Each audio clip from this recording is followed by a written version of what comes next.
এতিয়া আমি পৰৱৰ্তী ৰাশিটোলৈ আগবাঢ়িছো যিটো আবাৰ হ'ব 4 নম্বৰ ৰাশিটো 4 কৰ্কট ৰাশি কেনেকুৱা হ'ব গতিকে কৰ্কট ৰাশিৰ ক্ষেত্ৰত বিশেষকৈ কাতি মাহৰ শেষৰ পিনৰ পৰা তেখেতসকলৰ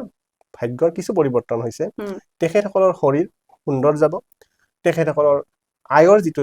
পথ সেই আয়ৰ পথৰ ক্ষেত্ৰতো তেখেতসকলৰ আমি ভালেই দেখা পাইছো কিন্তু পৰিয়ালৰ ক্ষেত্ৰত তেখেতসকলৰ মিশ্ৰিত ফল আছে কাৰণ পৰিয়ালৰ তেখেত যদি পতি-পত্নী হয় তেখেতসকলৰ নিজৰ পৰিয়ালৰ মাজত কিছু বৰ মতানৈক্য হ'ব পাৰে গতিকে তেখেতসকলে আমাৰ বিচাৰ অনুসৰি কিছু সাৱধানভাৱে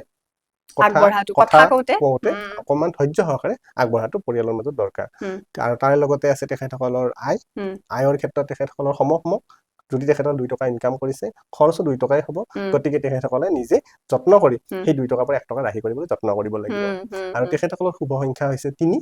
আৰু তেখেতসকলৰ শুভ ৰং ছাত্ৰ ছাত্ৰীসকলে সদায় বগা ৰং ধাৰণ কৰিব পাৰে গতিকে তেখেতসকলৰ এইটো